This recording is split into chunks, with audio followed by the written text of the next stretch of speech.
Okay, so we got 11-foot black pearl cast net here, not sponsored by them, just absolutely love the product. So each one of them has a loop, and you can put that loop around your hand, but it's not as effective. You just pull the rope through it, and then that's my hold, okay? So then what I'm gonna do is I'm gonna start pulling arm length loops. When I get to the horn, and this is the horn, I'm gonna pull this up nice and tight.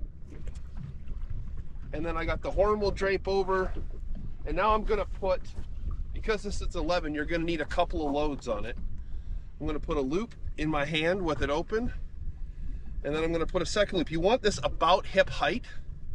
So I'm gonna put a second loop in there. And now all of this is in one hand. When it stops pendulum or stops swinging, now I'm gonna grab, I'm gonna just pull back toward me. I'm gonna make sure there's no tangles in the net here. Now I'm gonna pull back and I'm gonna just pinch off about 1/3 of the net. There's about 1/3. Now I'm gonna take this, I'm gonna go underneath and up on my shoulder. So that's gonna rest there when I go to throw. I'm gonna show you this again. So I'm gonna pull and I'm gonna pinch about 1/3 of the net. And I'm watching while I'm pinching to make sure there's no tangles. Now that I got it, I'm gonna take this 1/3 and I'm gonna go up and over the back. And now when I come down, I got 2 halves of the line. I wanna grab the inside line. So I'm gonna grab it with my pinky. I'm gonna do the same thing again. I'm gonna pinch about another 1/3 of the net, or half of what's left. So then I got it to about halfway point. Now the last thing I'm gonna do is I'm gonna turn this hand around so it's underneath. So when I go to throw, I can open up. So it's important to know, I got a shirt on here with no pockets. I took my lanyard off, nets catch on that. I got my watch hidden. When you go to throw this, you don't want anything stuck out or sticking out that could potentially catch the net. So I'm gonna rotate back about 3/4 of a turn. And then when I go to throw, one hand is going up and this one's going out, and I just hold that hook on the pinky until the very end here. So the wind's going this way, I'm gonna throw with the wind. It's a heck of a lot easier than throwing into it.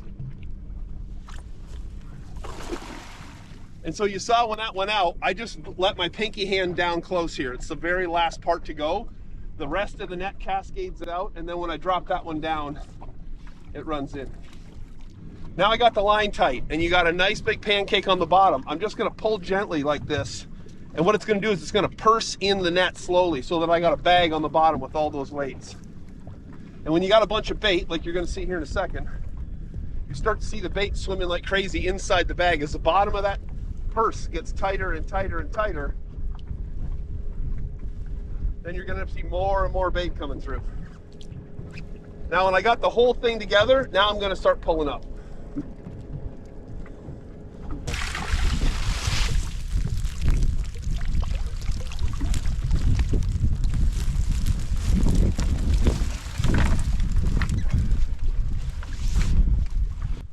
Yeah, so what I do, instead of lifting it up, I let the net out slowly so that I don't have a big ball in there.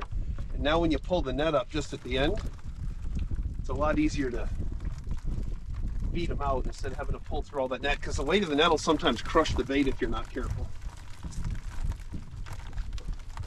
A lot of folks will drop these directly into the live well when they're done netting, and I don't like to do that because you can see all the seaweed in the shallows here.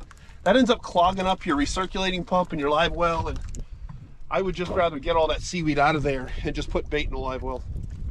That's what we're getting. Okay, so when we're done, I'm just gonna let this thing straighten out. I'm gonna soak a little bit on the edge just to get some of the seaweed out of the bottom. Make sure the braille lines are all untangled. Get a good stretch on it.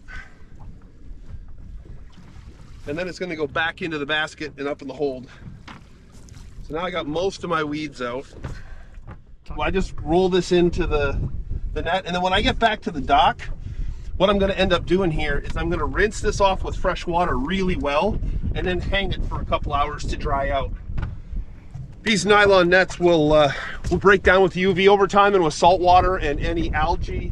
You can see there's a bunch on the deck here now, but if you leave that in the net, it's gonna contribute to the breakdown. One thing that's really important, every 6 months or so, depending on how often you use the nets, fill the bucket up 1/2 to 2/3 of the way, and then put in a cup of Downy fabric softener swirl it up well, and then put the whole net back in the bucket and let it soak in that for 24 or 48 hours in that downy fabric softener. The smell doesn't bother the bait, but it keeps that nylon nice and supple, and you'll have a great net for yours. That's basically it. That's how I throw an 11-foot net.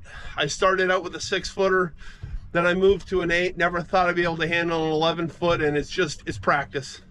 You get a couple loops on there, you figure out your rotation, and an 11-foot black pearl isn't that bad to throw after you get used to it. So, hope you enjoyed that. If you do, like and subscribe to Canal Life.